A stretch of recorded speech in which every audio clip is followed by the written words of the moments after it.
temperature, your body can no longer resist heat. Is that when it becomes bad to you? I would think something would burn. Yeah, so if the fire burnt the kid, wouldn't that be bad fire? Is there any fire that lights without light? Fire lights without light? Well, if Yes, you have a light yes. in yourself. No, intelligence. Oh, that's intelligence. Well, they call cutting on the light intelligence. Like the light bulb, they go beep, on fire. I had read a long time ago about somebody set in the fire and they walked and stepped out of the fire. Oh, I forgot that. But it doesn't, I'm going another way. I'm saying light is also the mind. It's also when you have knowledge, knowledge is considered light. Correct? So, is that restricted to good information, or is the knowledge that the devil imparted to Eve, which was also light, was that good or bad light? I can't make the distinction. I mean, the difference. Okay, let's try again then. Light, If you walk into a dark room and you're looking for something, and your daughter says, cut on the light, and she doesn't tell you how bright the light is in the room, and you cut on the light, and the light blinds you for the rest of your life. Was that good or bad light? Now that was a bad light. You know why it became bad? Because it became personal. When it was burning the kid up, you had an argument. You see, you had to negotiate whether it was bad when it was a kid. When it became me, you said, oh, now that is bad.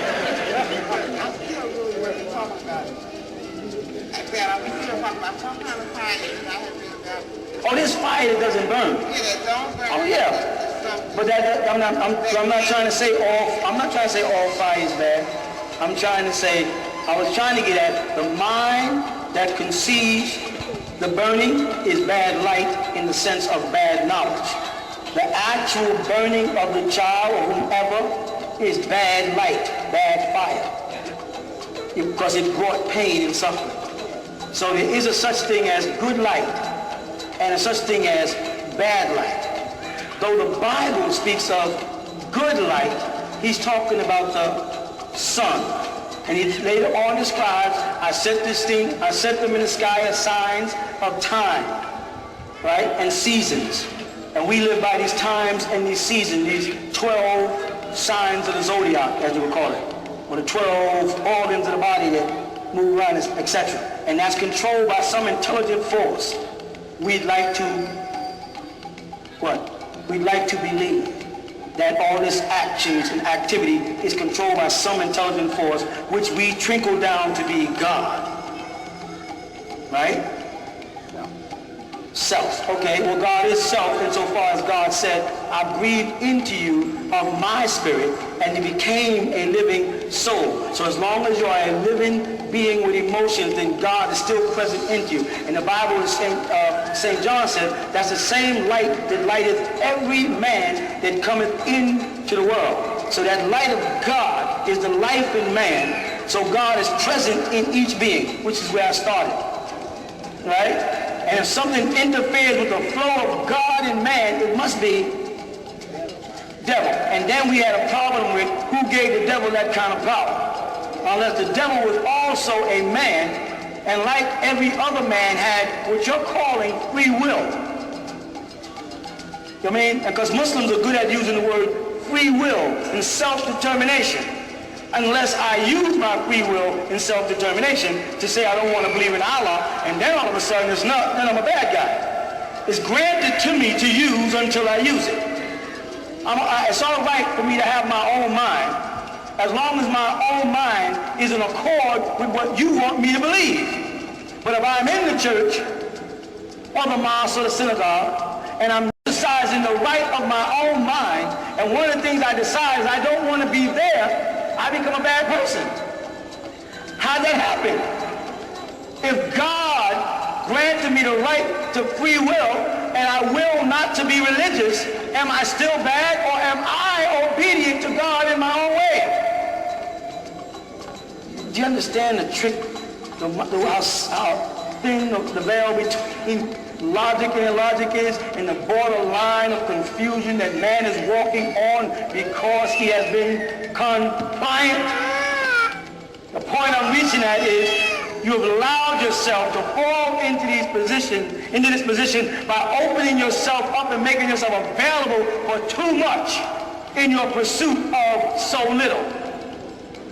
All you want is the truth.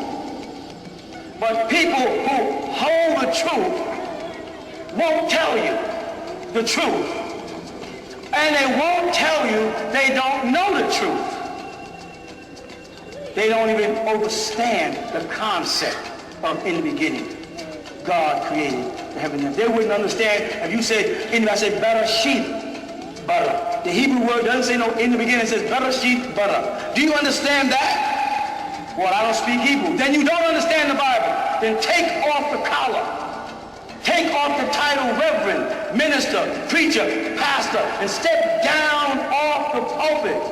Because you will be giving us bad light, corrupt information if you don't know what you're talking about. Because you're not talking merely to my body, you are also talking to my soul. And I want to believe you because you're a human and you may be a link back to Adam and back to God for me.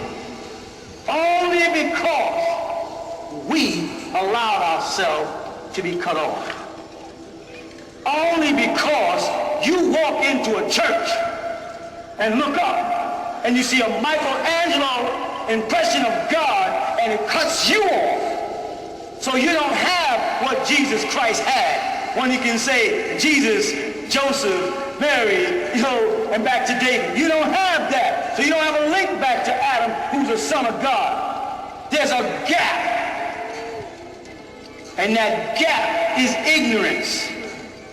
Not ignorance in the derogatory sense of the word, but ignorance in ignoring the facts of who and what you are.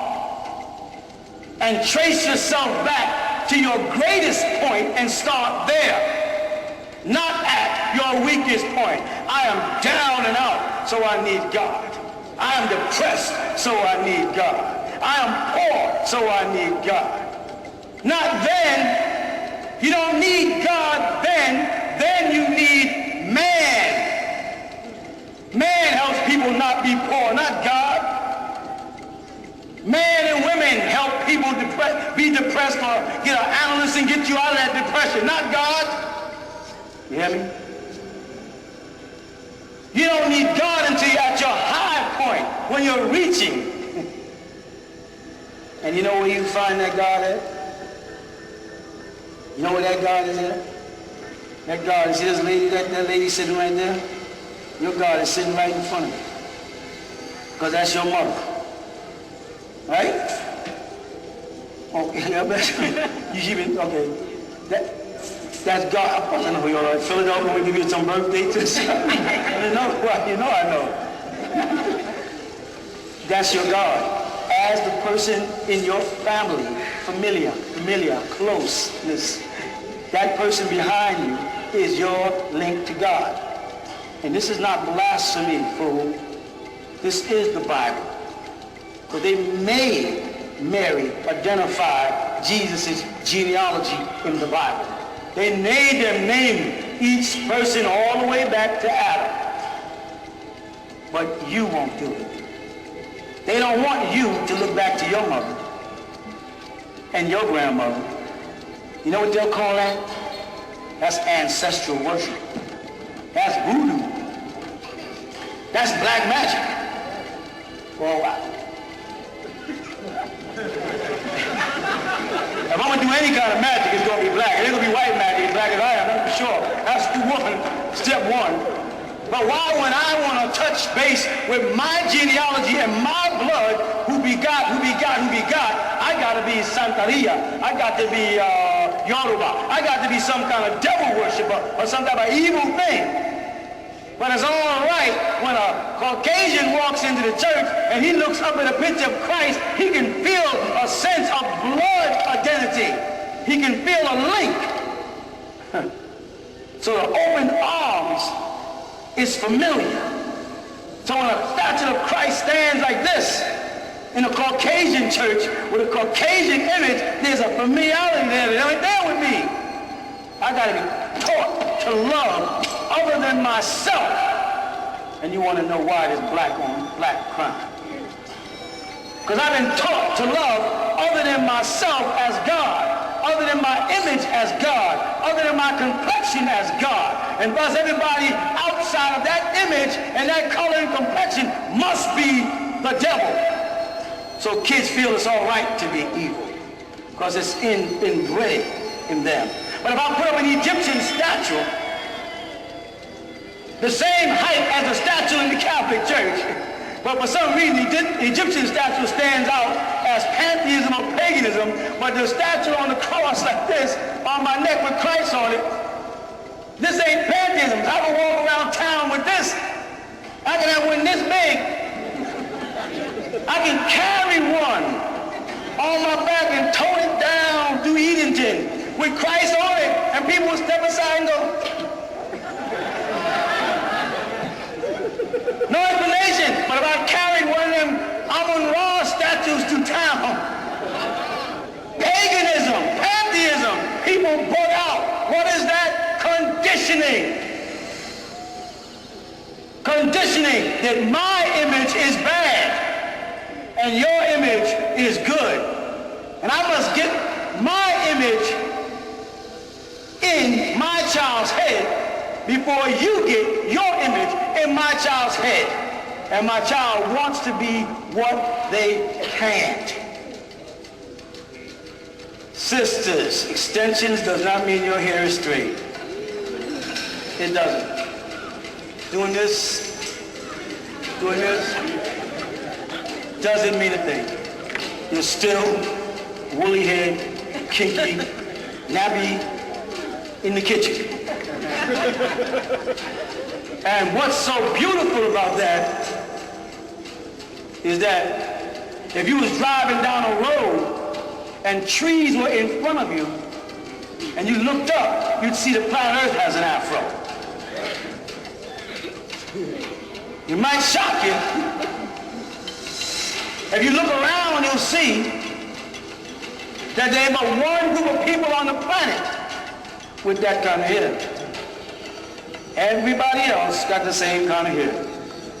So if there is one God, a unique being, and created somebody in his image and after his likeness, then whoever that person is in image and after his likeness, they have to be unique. There has to be something that says, you're God. And everybody else are your children. That don't mean you don't love them. But they have to honor you. That their days may be long. They have to honor this hair, crown. A lot of you people are too young to remember. The main grease that your grandmama and them, as you can tell by the color of my bed, I'm your grandfather, right? Used was World Crown's hair grease. They used to cook their hair with World Crown hair grease. And we never knew why they had a crown on the hair grease until Don King showed us. We never saw the crown until Don King took it off his nappy head and put it on a boxing ring. And he said, crown, Don King, royal crown, crown, king, kinkly, kinky, kingly, I sing. Then he said, I am somebody. You know the bad thing about that? When we say, I am somebody, and then we try to say, or try to prove who we are, we got to reach into Egypt